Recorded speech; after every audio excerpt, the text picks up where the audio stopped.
So this is UW Madison versus Illini A. Both of these teams are in the group that Legacy and I are casting for the EG Collegiate series. So we're just gonna be looking back because I wanna see how this game turns out, anyways. Since we do have this for our group that we've been covering. So this is pretty impactful. The winner of this will be, I believe, playing next week, and the loser will not get to any more games in this series. I think I do have confirmation, though, that a lot of these teams will likely be seen in future series if we are still able to have stuff like this. So nice. Hey, thanks, Dad. It's a late stream, but I got it up in time. 5 seconds. And ooh, the Rubik, and then Snapfire to follow up. Oh, I need to. I just had a little bit of a casting coach session, and he gave me some good things that I should be doing. I need to write down the abilities that each of these heroes have, and then I need to circle them, because that way I know what I need to focus on in a team fight. I don't have paper with me. Well, I'm just gonna have to memorize them. So Snapfire, it'll be the Mortimer's Kisses that I'm looking out for. A little bit of her Scatterblast and Cookie, but that's pretty much it. And Rubik, pretty much whatever he steals. Ooh, Darkness Ascension, Void. In terms of the actual draft, though, Rubik Night Stalker seems like a pretty strong lane. Beat down a lot of melee heroes, take away the damage of those melee heroes, and then also Night Stalker good on getting top of people. And honestly, laning pretty well solo once you get into past minute 5, because he has that nighttime buff. But should see a core coming out here from UW Madison. And we have the Phoenix. Okay. So on second pick, that's interesting, because with having that second, you're able to ban out 3 of the more important counters to that hero. And it's kind of a way where you know that there's already 2 heroes that don't respond to your core, because if you pick a core after you see 2 heroes, they shouldn't be able to deal with it. But then you also get to ban out here. And I guess the only thing is, like, you give them all of these, like, 3 bans now on Illini A, just keep banning out cores that they don't want to play against. And now that you have a Night Stalker, you can be really selective with it. So it's an interesting move, I think. Now with Phoenix, we already lost Faceless Void and Mars from this pool. So it's not like there's a whole lot of great Phoenix combos right now. 10 seconds remaining. 5 seconds. I mean, it could be a comfort hero. I mean, I love playing the Phoenix all the time. I think it's definitely strong, gives you the team fight. It's a good Night Stalker counter too, because when you egg, it goes daytime, and all of Night Stalker's nighttime buffs will be negated, and plus, if he does use his ulti, it'll just, make it day again. So, pretty big there.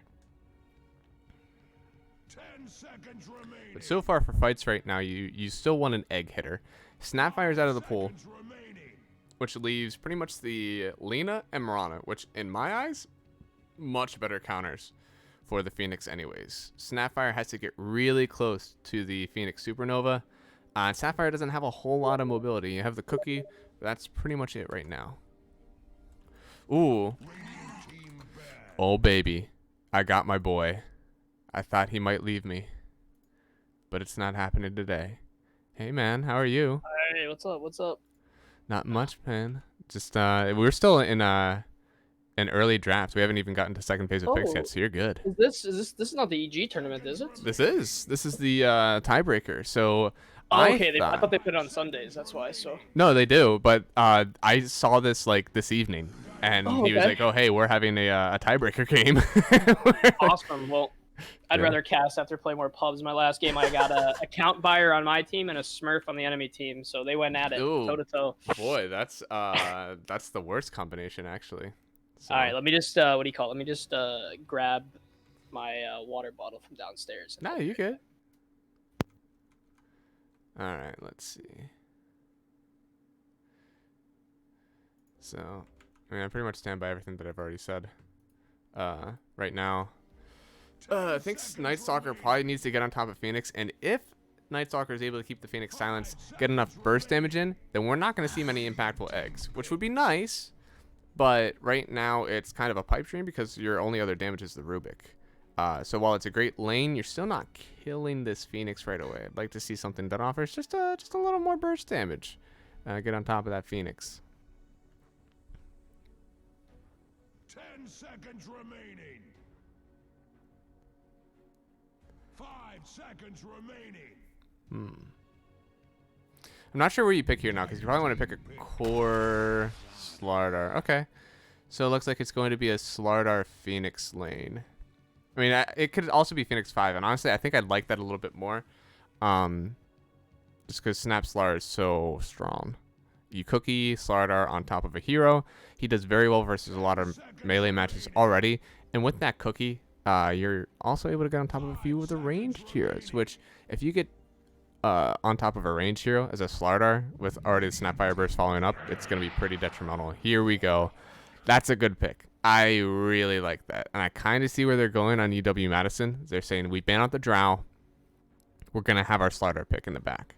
But I'd actually say that Troll is a better counter to the Slardar because not only are you able to stop him from getting on top of you, and let's say that doesn't happen. Let's say the cookie gets close enough, gets on top, we're still going to have the Warling Axe's melee that gives Slardar the missed chance. So definitely like that Slardar pick.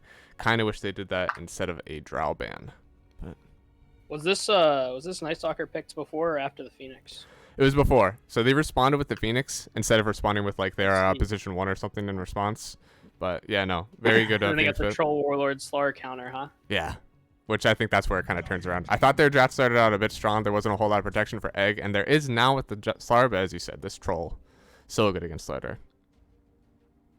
I'm assuming they haven't picked their P5 yet. Right now, you could pretty much. I think the hero that they might want is a Bane, maybe, or they need another stun. You want to stun with this Troll Warlord, I think. Especially you want something maybe that can answer the Jug, because right now Jug can just spin TP away. Yeah. Oracle, okay. That's also another good hero against Slardar, right? That should be a really strong lane for Troll. Absolutely. And Troll Oracle is one of the god combos other than like Oracle Death Prophet, right? Where you can just heal up as much as you want in your ulti, and it doesn't matter. That's also a really good save mechanic against Jug, and also just, basically Oracle's W would just make you immune to the Snapfire ult. So if you get caught and you need a little save there, be good to see. We got Mute 2009, I'm pretty sure, playing it, right? I'd imagine, yeah. I mean, I remember watching these guys, yeah. I'm pretty sure Death Shadow's the P4. Unless it's he's the offlaner. Oh, okay. I think Mute 2009 was the techies mid though last time. Thompson was their mid laner. They were missing their mid though. Yeah, they were missing their mid though. So, and then Almighty is the safe laner, which leaves Aftershock as their position 4. He was our Pudge God. I mean, that was a fun game to watch. It was. Got a different draft from them this time.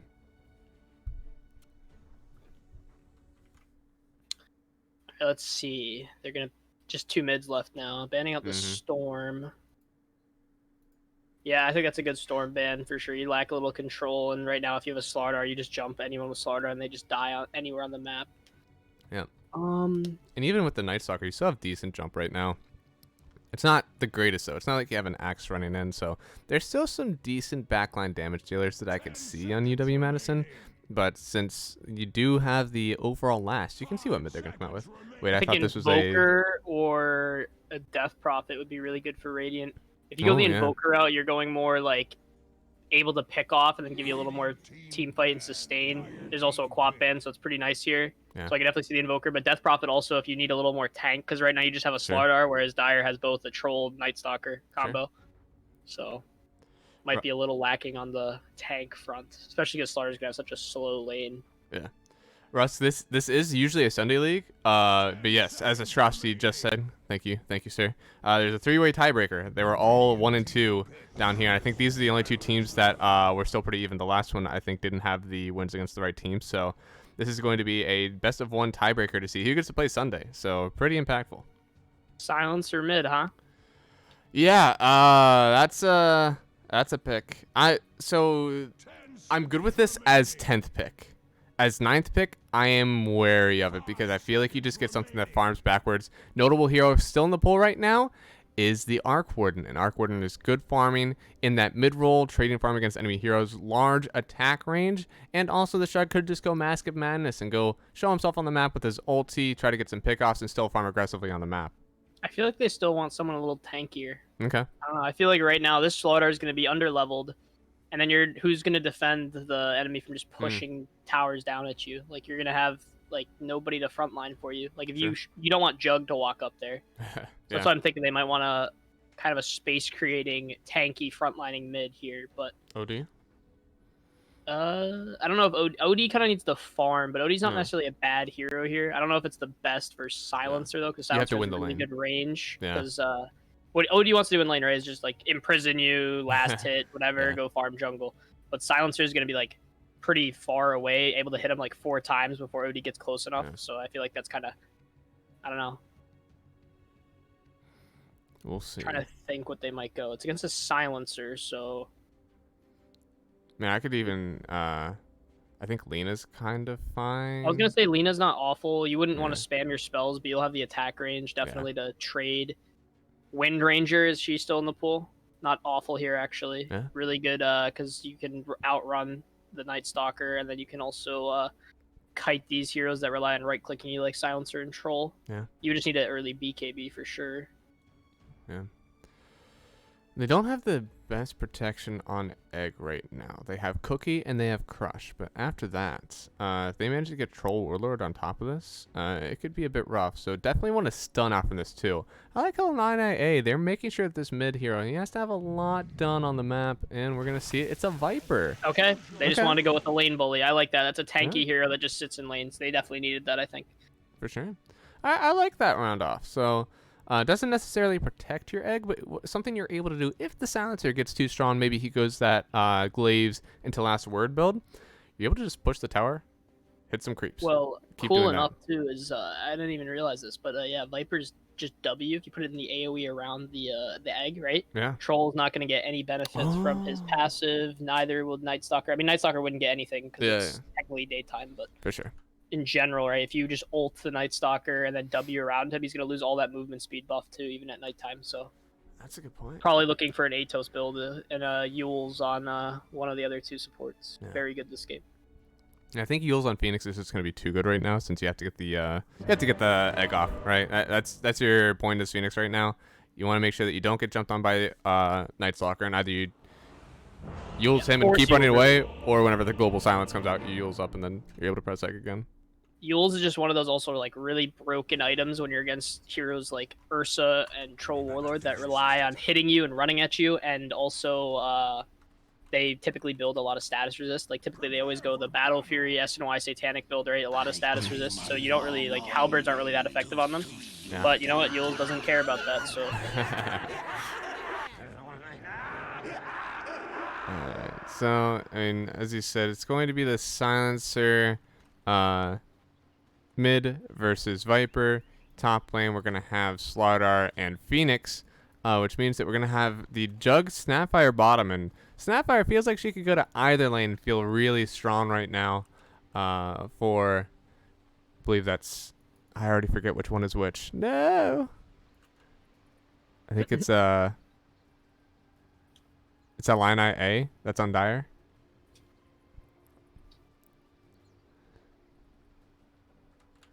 I'll have to wait. I can check this real quick, and then I could probably actually add in some pictures on stream so I don't forget again.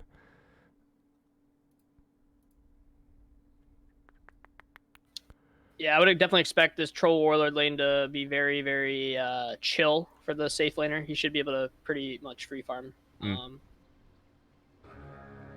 If this is played right, because you do have this Oracle, right? Who can also purge off fire spirits. So. Yeah.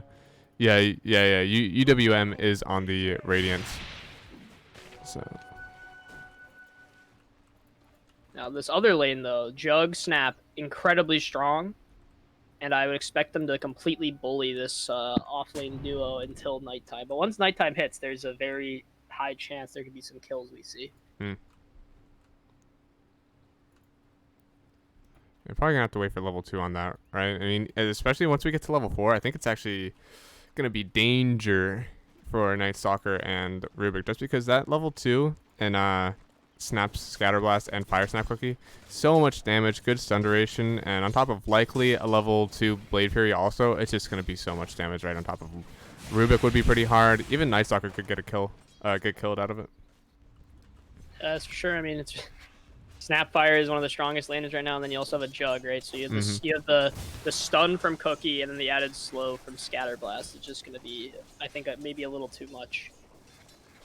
Oh man! So Viper went for the first level in Nether Toxin, and he's doing. He just got a few more range creeps. I think he should go in first level in Nether Toxin. Doing well, and also top. I wasn't able to mention it before, but this beautiful ward top. I love that as a Phoenix, because you want to get your fire spirits, you want all of them to hit, and likely as soon as you start landing those fire spirits, those heroes are going to back away onto their tower where they think they're safe, but no, now you have the vision to just get more. Yep. You can see they're drawing it out in the map. Really smart play. Here, what they're going to do is pull this wave all the way behind, in between the tier 1 and tier 2 towers, and static the wave. That'll definitely lead to it probably the lane equilibrium coming back to around the Dire or Radiant tier 1 here, which is really nice. Really gonna help your Slaughter. I don't know if Slaughter necessarily wants to be this far up though, but he's actually. Oh my! That should not happen. No. That should not happen. Wow, what a play actually. Fold again is a god. Yeah, there's no way you should be beating. What was his first level? Troll. I mean, he has the Whirling Axes. You should never be able to get that. Well, it was 2v1 right there. Your Phoenix was pulling the entire time, and now you have a whole wave pretty much denied here. Yep, and now the wave, if he holds the wave here, is he? Oh, no, he's going to let it. It's fine. That still is, it's not that bad. He's still going to get, like, free farm. Wow. That's beautiful. And that's like, as an Oracle, it's really hard to, like, defend against that at first. Yeah, I mean, you only had a Q, right? It doesn't really help against bashes. Like, what are you going to do, root him? But I think Troll might have played a little too cocky, but he doesn't have his E or his Q yet to trade.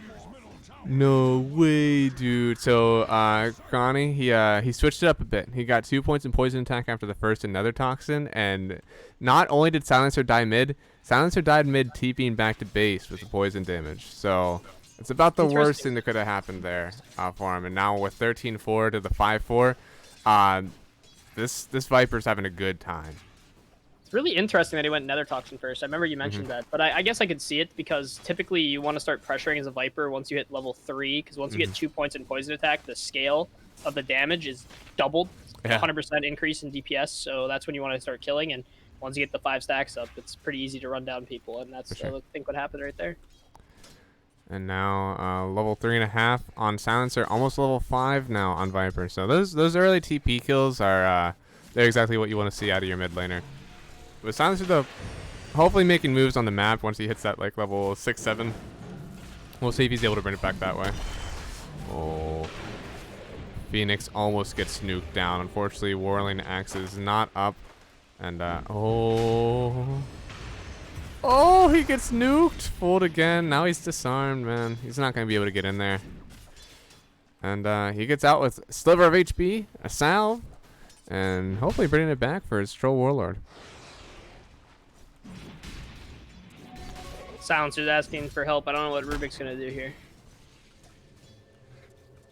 Oh, it looks like we have Phoenix TPing in. Gives him a salve. All right.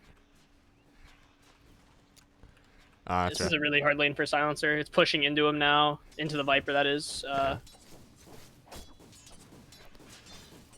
Thompson's got a rough lane here, especially when Viper's a level ahead of you. He's a lane bully. He's a bully. He absolutely is. And with this build now, 3 points in the poison attack, I don't think he's going to let up. I thought this was probably just going to be a farming Viper build, so they didn't have to withstand the harass of our Silencer, but I think I had that the other way around. Silencer's probably going to have to start going for the farming build, so he's not going to be in lane too often. I wonder if I don't know how this interaction works actually, but if you nether toxin the silencer, right, and then let's say you die in the AoE of the silencer's global silence intelligence seal, would it like disable that? I don't know. I think that's inherently on the hero and not from ability passive, right? I'm not sure. I just don't know if break would apply right. on something like that. Connie, I have a mission for you, man. I need you to die to the silencer, but only whenever he's another toxin. I think that'll happen sometime this game. For Sure. Someone's gonna die in an AoE. We've only had 3 kills up in the 5 minutes, and usually I'm dashing around the map. I haven't actually missed a kill yet, so inherent on the silencer, not ability. Yeah, that's what I think. It is. That's what I thought. I just thought that'd be cool if that's how it worked. Oh, we're TPing a few down here, so Phoenix gonna help out with the Night Stalker. Got the spin already. We haven't used Cookie yet, and now Phoenix up on top of the Night Stalker. Gonna help out with this kill. Mute 2009 in a little bit of danger. Alone, Cookie manages to just land right on top of the poor Mute 2009. So good rotation from Phoenix. You get the double kill. Only one probably wasn't enough to leave your slider up here against Elaine. Honestly, he shouldn't even be allowed to stand here, but his early lane was that good. Yeah, he's 2 levels up right now. He's level 6. This is exactly what you want to see from an offlane Slardar, actually. Especially in a lane like this, like where you don't expect him to win. Oh yeah, this is golden. I mean, we were looking at this draft at first, and we were saying that this is the lane that's going to lose. You're going to have a Slardar. He's going to be a liability on your team. You're going to have to figure out how to deal with it. But instead, he's actually just giving your team so much space. And these rotations bottom on your position 4, while it's all happening, is just cherry on top. Uh-oh. Top lane, though. I know. He's backing out now. Okay. I was about to say, there's no way this happens, right? Like, kills him again, yeah. I mean, he sees him. TPing out. So it looks like he TP'd the full way to base. And we're going to get Almighty's farm them. Yeah, I mean, this is just showing the strength of having... I mean, Phoenix has been playing really well, stacking camps as well, but just the whole aspect of having a Phoenix pull the entire wave back, so you get technically 3 waves uncontested of XP, and you deny it to the troll, so you're 3 waves ahead, and then on top of that you get first blood on it. Oh man, I think our Viper's gonna go down here, unfortunately, but hey, you got the solo kill again onto the silencer, and now bottom looks like Juggernaut goes down. Death Shadow doing his darndest, but a good tower hit. Gonna take him down also. We should have the Scatter Blast plus another ability here soon, but U2009 is not going to risk it. Not worth the biscuit. Almighty though. Oh no. Wait, no, Soulmate gets the kill, and now top Almighty goes down to the ticks of the Fire Spirits damage on Phoenix. Those are 2 very beautiful aggressive plays from the side of UWM. Oh no, mid lane tops, and you're almost 3 levels lower than this guy. This is gotta play very safe. We're about to I don't know how you get back from this laning stage right now. Maybe you just run bottom and try to bully the silencer out of lane if you're dire, because right now this laning stage is getting kind of out of control, and now your Night Stalker is finally strong enough. We've hit nighttime. I think you probably want to rotate down while he's still strong and just try to do something to this Juggernaut before he gets Omni, but it might be too late.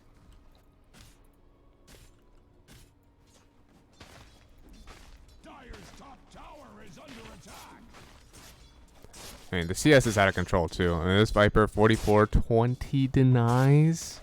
That's like nature's profit numbers. So a lot of those are usually just treants.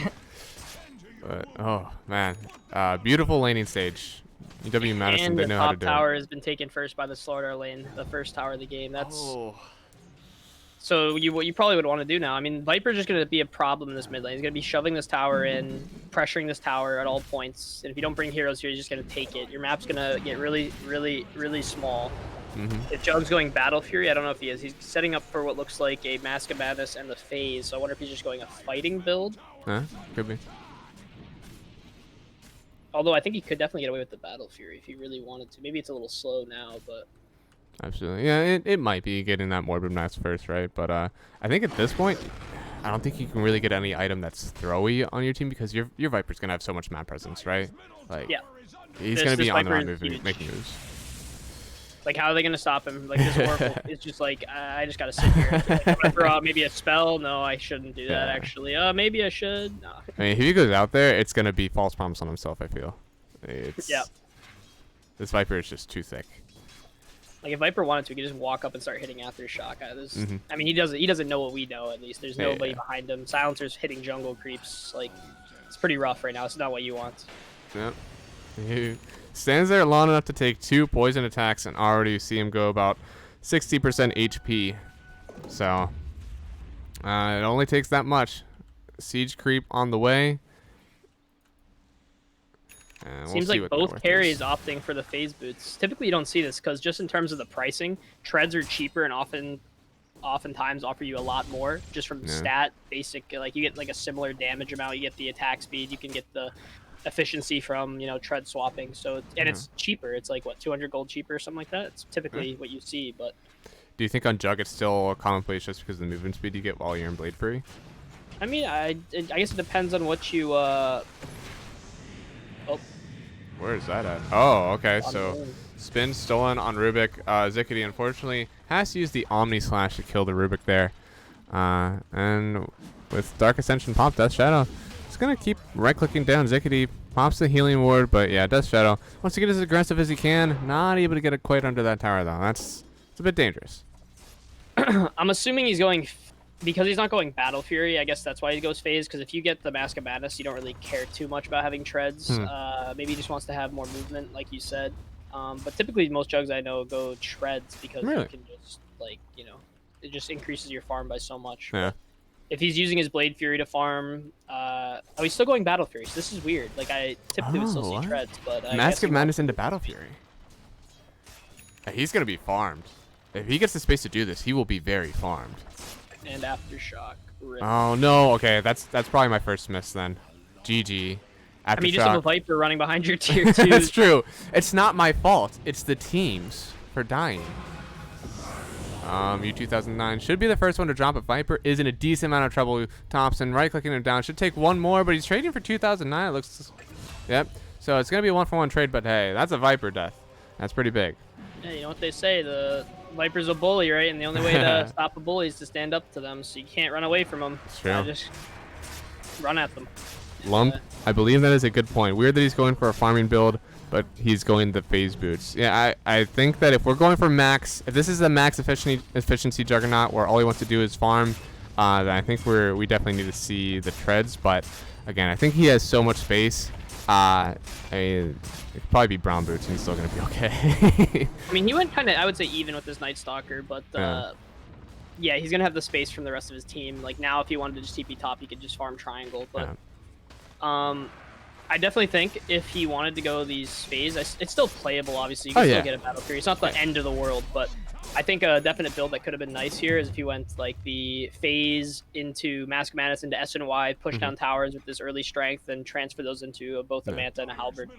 But that's kind of the predicament sometimes, right? When you're a carry, you have such a good game, and you have this option to like either I take this space and I keep farming on the map, or I take the space and I move with my team and keep putting pressure on their side. So, do you have any idea what's the decision there? How do I know when to go pressure the map as a one position or when I just farm?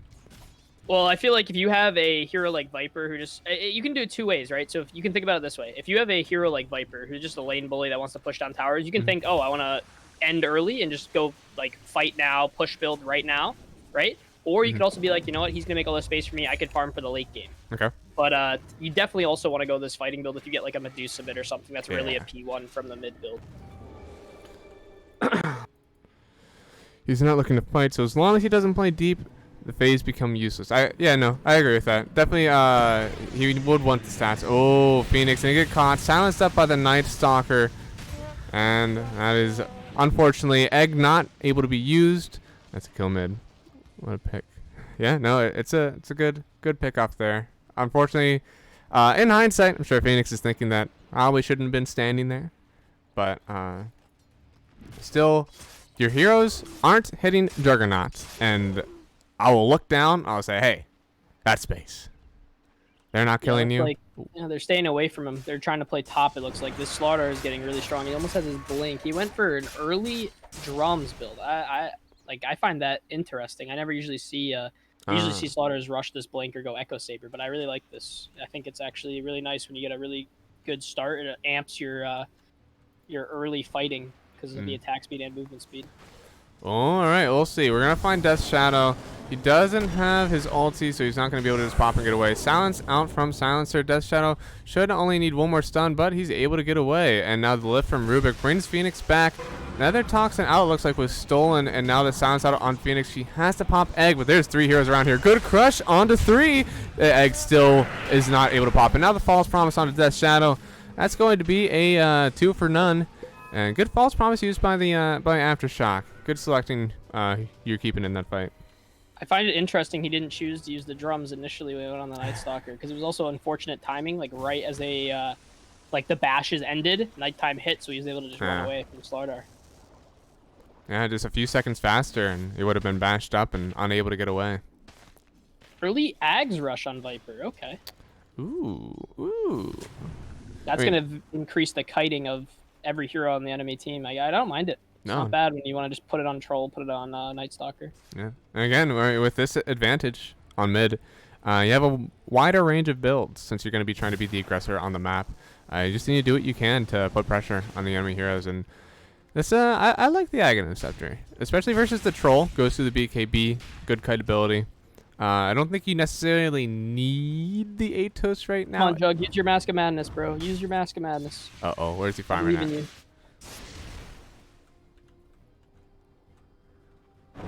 There we go.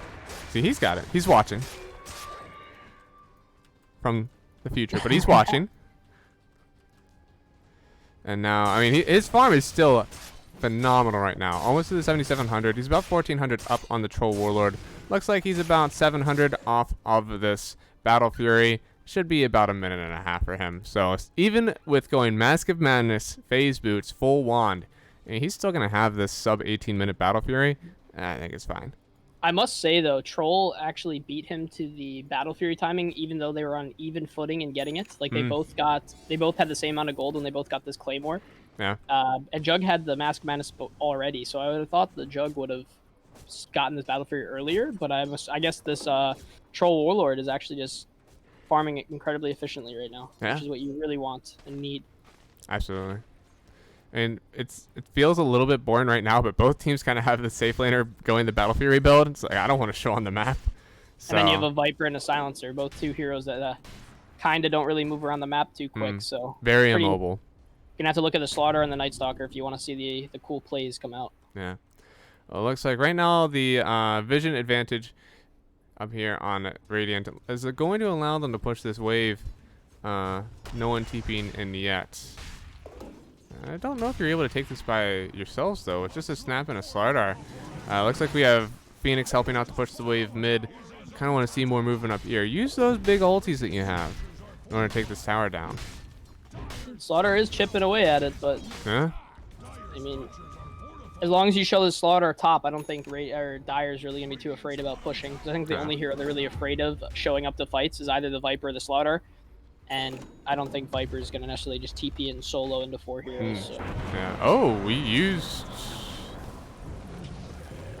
Oh, we had a misclick. But yeah, the MMR, the teams, we have a decent few Immortal players in this, actually. Plus, I think each team will probably have like 1 to 2 Immortals. Fill it out with Divines and then Ancients. This Radiant team is all Immortals and then 2 Divine 5s. Oh, wow. That's a high MMR team. The Dire team has Fallen Immortal, Ancient 5, Divine 1, Divine 4, Divine 4. So the MMR is definitely favored for the Radiant. Uh-oh, Cronny. This is your big Viper. You don't want him to get caught out like this because they can definitely burst him down. Fortunately, Night Stalker right on top of him. The good crush on 2, but it's after the Viper's already dead. Now the Mortar Kiss is from behind. Almighty going to keep running after you already used his ult. Get pulled again. Unfortunately, not going to be able to get away from this. And now the BKB pump from Night Stalker. Going to try to keep running down Soulmate, it looks like, but she is TPing away. Rubik not having the lift. The Void, though, from Death Shadow does secure another kill. This is a 3 for none. This is how you're going to get back into this game if you're Dire. You don't want to be losing this Viper like right now. This is when you want your Viper bullying them. They're actually just going to go right into Roche Pit. Knowing that, I don't know if they knew there was no egg, but... Yeah. Oh, egg's back up anyways, never mind. Yeah, it's up now, and now, honestly, yeah, that one Fire Spirits is enough to possibly bear them out. Dire playing really well from behind. Yeah, no, that was a great fight from behind. Catching out the Viper is exactly what you need in order to take fights. And honestly, Good Omni. Yeah, Oh, here we go. Oh, silencer, That baby. hurts. Oh, that hurts so much. This is an unfortunate series of events if I've ever seen one. Both teams kind of had Roshan in their hands, and we're gonna see Radiant. Opened Rosh up. Oh, Mew 2009. He's in danger. One more hit from the slider. That's gonna take him out. Aftershock running away, and now we split the map entirely on Dire, and we're giving Roshan right back to the Radiant. So, unfortunate. I thought they had it. Definitely still, it's not, this game isn't, I mean, it's definitely back in Radiant's hand. I thought they had a really nice turn of events with the fights they had right there, but I think they kind of just threw that momentum back to Radiant, Yeah. but it's still winnable. You definitely have a troll that can get really, really big. I wonder what he's going to build next. I'm assuming S and Y. It would be good. I think Satanic SY is kind of just the best build right now. Oh, Aftershock forced to use the False Promise on himself. Purging off all the magic damage and then using the salve. He's a big brain Oracle player, alright? That salve, if you use the full duration False Promise, that's 800 healing uninterrupted. So, as Insania said, you're playing Oracle, there's never a time where you should not have a salve on you unless you've already used it and you can't afford it. Oh, good aggressive egg. That's going to force everyone from Dire back into their base. With Mortimer's Kisses on top, that's a good few ultis used. We might be able to reinitiate in. Oh, here's Death Shadow. He comes right on top of the Snapfire. Silence up from Silencer. Not going to be able to get any right-clicking in yet. He's so far away. And now this Phoenix goes down after already using Egg. Death Shadow running away with the BKB. And we pop ulti on Almighty. He tried to get the kite out, but the Blade Fury, unfortunately, not able to get caught by the spinning Whirling Axes. I keep wanting to call them spinning axes, but they're not. They do spin, though. And it's a 3 for none at the end of it, but that's a lot of ultis used on Radiant to try to secure that tower, and it doesn't happen. That's exactly what we want to see if you're playing from behind. Those are the fights you want. Yeah, Lump said it. They're playing very well from behind. Key of that fight, Night Stalker, though. Like, that's what you want. Right after Egg, you just go in with your BKB. I really like this early BKB. That's actually making his entire team's game so much easier. Yeah. I would expect after this Basher maybe to go Lotus. Oh, the double crush. Aftershock could be in danger. Disarm. Not gonna use the False Promise on himself. It's been on cooldown from the first fight. And now Thompson Almighty gonna have to try to get out of here. Silenced up on this Phoenix. Not able to cancel the dive, but doesn't matter. I think it was still good slow. Almighty forced to use the Whirling Axes again. He doesn't have any attack speed on him. He will go down. That's a 3 times kill streak, and now we're chasing back after Thompson. He does have the Corrosive Haze on top of him. Force Staff out from Rubik, likely going to give his life for his team. Has the lift up if he can do anything else. Steals the Blade Fury. And, oh, Thompson, good dodge, but he's under his own tower. Crush from gets fooled again. And now we're back into this mid-tier 2. That's so unfortunate. It feels like 2 times in a row, like the Dire take these really amazing fights that almost stop the momentum of Radiant, but then they just overextend their like strengths there and push back in when they really probably should just be farming and shoving out the waves and just delaying the game so they get back even. Yeah. I mean, this is just I mean, this is Dota for you, right? Yeah. No, yeah, for sure. I mean, Night Stalker is doing a very good job of keeping them in the competition. I mean, that dive right onto the Snapfire, as soon as the ultis were down mid lane, Night Stalker was going in, managed to secure the kill onto the Snapfire, and then also the Phoenix. So 2 heroes already used their ultis, sure, but getting them out of the fight, super important, and turned it into a 3v5. Unfortunately, weren't able to keep it going into the mid-tier 1 for Radiant. Yeah, and there's the Yules on Phoenix. I don't know if she just got it, but it's big. Now, Battle Fury, Mask of Madness, Manta on Jug. He's really propelled his net worth. It's up to 13,000 now, and that's what happens whenever you're able to go this Mask of Madness into the Battle Fury. Your farming is going to be very, very fast. He's going for the Scotty. Interesting. Okay, so he thinks he might need to just tank up. I suppose. I almost would have liked to see like an Ags MKB here, but yeah. Death Shadow is their shot caller. It's very possible. And the way that he makes moves on the map, it's fine. Very fine. Again, the timing right after Egg, right after Mortimer's Kisses was just very, very good. You hit them right as soon as their power peak ends. It feels very good for them. And now Battle Fury, not Battle Fury, Omni Slash not up on this Juggernaut, and Aftershock getting gone on. Slowed up fold again. He gets dragged back by the Rubik, and now Thompson just going to keep right-clicking him, and now he's kited by the Whirling Axes. Gets both of them off, so he's disarmed and slowed, and now Rubik helping get in on the fight. Death Shadow, he's in. He popped the Crippling Fear, but now the ulti from Viper is going to keep him out of the fight a little bit. Good Whirling Axes, and we're still catching Cronny.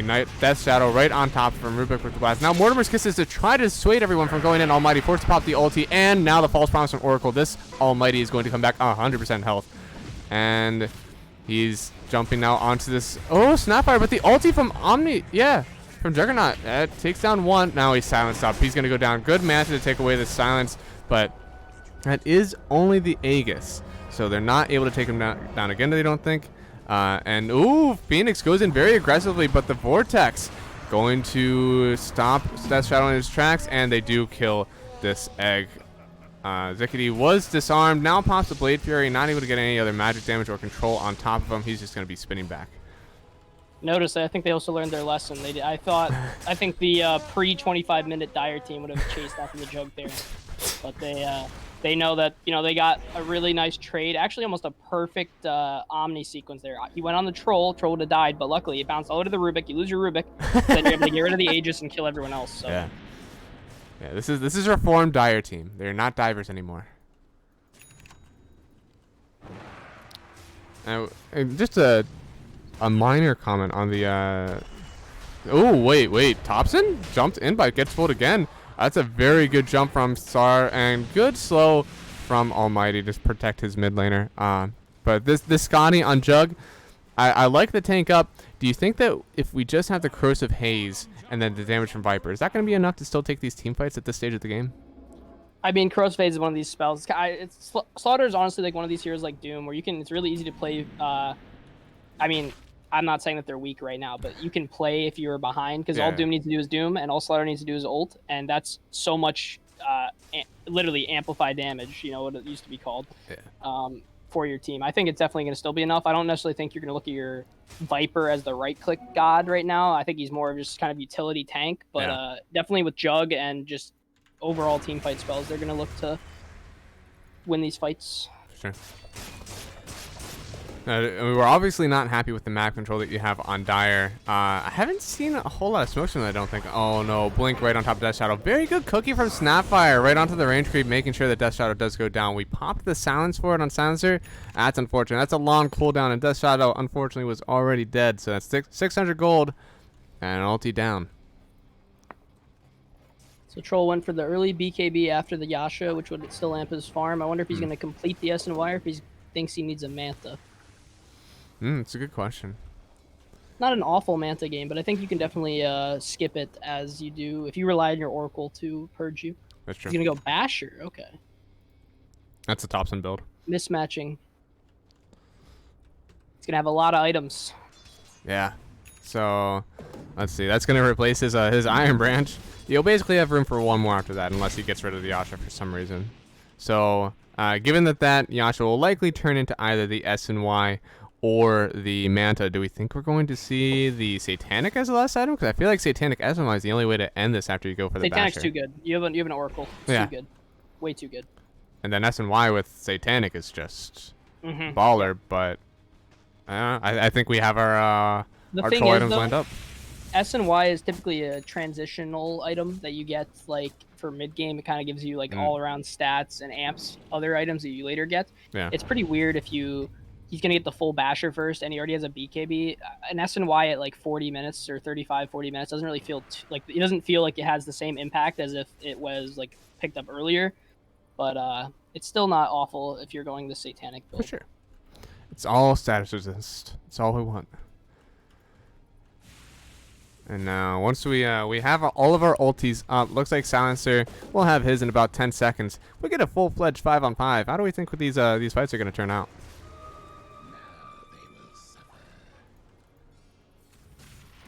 They're smoking up, it looks like, on Dire. This is going to be probably a big team fight. Oh, this is going to be it. Keys the fighter if they can kill the Phoenix before Egg and other things like that. Oh, we might get it. Phoenix is going to burst it down. They do pop Phoenix before Egg is out. And now we're just going to have to dive out. He does not have buyback. Looks like he was going for that Ghost Scepter first. Unfortunately, took way too much magic damage. Ghost Scepter wasn't going to be able to help him there. But smoke for Phoenix now. It's no... Yeah, this is your. I think this is when you can. I mean, they can either do two things. Their lanes are in a very bad spot, so they probably need to fix that. Yeah. But I mean, I would have liked to have seen maybe one more kill, but I guess they just couldn't catch anyone. Radiant realized they couldn't fight without that egg. Yeah. And you're not getting an objective out of this. They smoked for the Phoenix, but there's no fight going on anyways. And that's kind of why you said they needed to jump the Phoenix, right? Because in a team fight, Phoenix is too good. You pop egg, you're usually winning the fight unless it's dead. But that Silence there is wasn't showing bottom too, so I think they're gonna look to jump someone. Maybe even the Silencer himself. Yeah, I mean, oh, okay. Ulti plus 1 stack of poison attack. It's fun to see. That took him down to near half health. It's just 1 ulti and plus. And the guess poison. what? It's up again. 10-second cooldown. Is it? Yep. Oh man, I thought it was like 30. Oh man. Yeah, that's the ag. It reduces the cooldown significantly. So. And makes it so you can like basically cast it from like anywhere. So like its range is insane right now. It's kind of like a Sven Q almost. Yeah, no, I didn't realize it was that big. Do you think we have to see like a Scotty? I don't know. I guess you can't get a Scotty since your Juggernaut already has one. What do you go to sustain this mana issue? Because like 125 and then all your stacks of poison attack. Oh, Sanj Kaya probably. Oh, we won't have to go for mana. You're gonna be dead. Jumps right on top by the Night Stalker. He's silenced up. Gets the Force Staff out, but fortunately, what are you gonna do? Your 4-man smoked. You're probably dead. Arguably the best way to get mana. You know, free trip right back to the fountain. Yeah. And now on the other side of the map, we saw Dire smoke bottom. So Radiant, they're just going to take Roche. And they have one of the better Roche-taking teams with Slardar. And that's pretty much all you need because all that matters. And the little Shredder, bro. That also reduces armor. That's Roche almost was taking pure damage for a second there. How much is it? It's armor per stack. It was 19 minus armor on the Roche. Yeah. Oh, I hear a BKB. Thompson getting gone on, blinked in on top by the Slardar, and unfortunately he's going to have to turn around and run himself away. Almighty keeps right-clicking him down. He's still BKB'd up, so he's not taking any kites, and now Mortimer is out from Soulmates. Gonna hope to take down Death's Shadow. Phoenix dives in very aggressively, but there's no more dive. She has to position herself correctly, or else she's not going to be able to get egg off. Spin right on top of Almighty. Pops the ult to try to contest with Jug. Slardar will go down here, trying to match the Death Shadow damage. It's not going to be enough. And now they're turning to the egg. The egg is going to die before it goes off, and that is going to be likely a one fight for Radiant. Now there's nothing else. They did lose their Troll Warlord, and now Connie is going in. They had to use the False Promise onto the Night Stalker. Looks like we were able to TP out on everyone else. No, Aftershock going to get caught too. Death Shadow trying to man his ground with this False Promise on top of him, but you've already lost Aftershock, and he's the only one to stand now with Zickety. That is going to be a 4 for 3. And your most important heroes, arguably, the Juggernaut and the Viper, are the ones coming out of it alive. Oh, man. I feel like that was a really poorly taken fight. I mean, they just took Aegis. I feel like a lot of teams do this, where it's like they kind of want to contest Aegis, but then they still go anyway after the Aegis already gets claimed. I think a key to that fight, though, was Troll Warlord popping his ult, and he got Jug very smartly kited him away, like really far away from his entire team, so Oracle could not help him, and then he just solo omnied once it was up. No, that was pretty big. I watched him spin away, but I thought it was just so he didn't get hit, but he did drag him almost the entire way around the Roshan pit. I always tore the secret stop. Like he took him for a ride, and it's definitely pretty big. And now we're just taking the high ground. I mean, we're not going to see anyone else up for 15 seconds. That Night Stalker, probably a big part of these fights starting. And he's taking 0 damage. I mean, he's able to do what he wants. Now he's going to have to spin away. He can't necessarily oh, no, we don't have Basher yet on Almighty. He could still just spin TP out, I suppose. But they're getting back as a team.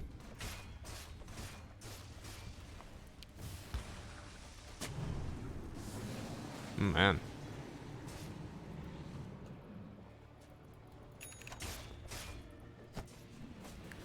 This is looking kind of like a smoke play. Oracle has it on him. They want to push out this mid wave, and they just smoke with 3.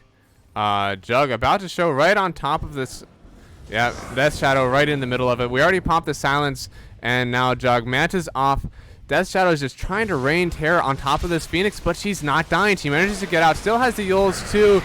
Gonna dive back. Uses the egg right on top of Thompson and Mute 2009. Unfortunately, egg is going to die again. And now Omni Slash right on top of the Troll Warlord. He also goes down. This is so far 2 for 3.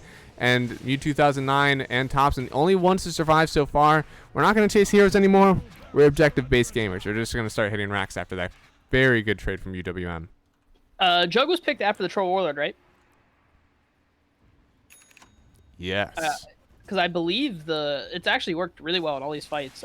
Zickety's doing a really, really nice job. I mean, not necessarily there as much as the last fight, but if you notice, every time Troll ults, he has no control, right? Of like moving, and he just ends up being completely alone. And Jug waits immediately the moment his trance runs out, just solo omnis him, and Troll just dies immediately. There's nothing you can do about it. So now we have a buyback from Death Shadow. He doesn't have his ulti, but he can still get in with Crippling Fear. He's going to try to get on top of the Juggernaut, but it's not going to be in time. And now a good gobble up. Snapfire able to launch a creep back onto Death Shadow and Thompson. Connie, he's getting very deep. Death Shadow, this is your buyback. You can't get this close. And now he BKB's up, but it's too late. He already took the Viper Strike damage. It goes through the BKB. Connie in a little bit of danger, but not nearly anything too bad. And now Juggernaut getting spun right on top of. Pops the ulti again on Connie. This Axe is putting in some work. Stolen, though, is the Viper Strike from Rubik. He uses it right on Zickety. That's not man-tillable. That's going to take a lot of damage, but there is still an Aegis. He's going to just take his time. Dies once. There's a team behind him, though. No Omni this time, though. There's Gobble Up. Looks like we're going to take someone, but the silence, very well timed. We're just going to spin and run away. We don't want to take this fight anymore. If you're UIUC and, ooh, jump, stun onto Thompson. Double force stab, but he's still going to go down. No, a beautiful save from Aftershock, but Almighty pops the BKB ulti. He's going to try to man up against the Jug, but Jug has his own Basher, it looks like. Oh, no, BKB'd, ultied. It's not enough. Almighty goes down. He's out of this fight for 75 seconds, no buyback. And Gobble Up launched right on top of the Rubik. It's not going to be enough, but now Rubik goes down. He's had so many good false promises this game, but unfortunately wasn't up for himself this time. Yeah, well, it looks like that's your tiebreaker for you. And it is Zickety hitting the high ground. I'm not sure they can defend, as you said. There was definitely potential in both teams. I think Dyer played some amazing, amazing fights when they were behind. They definitely had a shot, but I think they just too many times, I think they kind of threw that momentum back towards Radiant. And we're fighting to the end. This is a tiebreaker match, so they want to last it. They're going to wait for this Night Stalker to come out, see if they can get anything done, but I'm not sure there's going to be a fountain waiting for them by the time it's over. And an Omni slash Juggernaut's going to get almost a quad in the enemy fountain, and now we're calling GG. That's going to be UWM taking it. That's going to be their tiebreaker game. It's going to bad. GG well played. Yeah, GG Aftershock, man. You had a lot of good Oracle ultis. I'm not sure if you're in any of the leagues that we cast, at least right now, but I would love to see more of you play. And I know there's probably going to be another there's going to be another Collegiate series sometime. Your team played, I think you guys had some really good showing. Now, I mean, if I'm just going to break this down, if this was, let's say this was a pub, not even organized Dota, the enemy team has a significantly higher MMR average advantage over you guys, and you guys made it look like it was like a completely even game, especially with some of these fights you guys took. Really good job. I mean, if your team just, I think a lot of this is just, practicing and playing more as 5, and you guys are definitely looking to be a very strong dark horse if you guys go into another tournament again. For sure. I know, good game, man. And I think at this point, at least for us, the games that we've watched, you guys win most creative drafts so far and most fun game to cast. So that's always a plus. Sure. We've had so many tryhard drafts, man. It's nice to get a good